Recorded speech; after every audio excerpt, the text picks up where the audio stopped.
Good day po mga idol. Ayan na po yung plastic guide.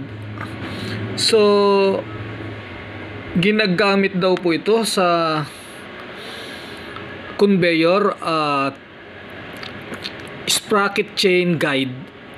Yun po ang tawag nila rito. Chain guide. So, nagaya po natin ng sample niyan mga idol.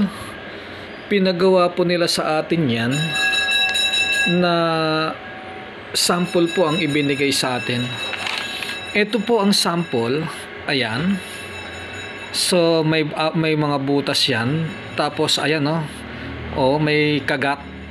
Pagkatapos ayan ayan merong basta milling job talaga.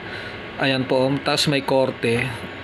Tapos meron pa yung ayan thread yan 6x1.0 para kung ano man yung ilalagay nilang pin sa butas ay mahihigpitan ng set screw.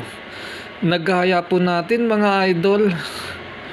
Actually ang sabi sa akin ni customer 50 pieces ito. Na scam ata ako.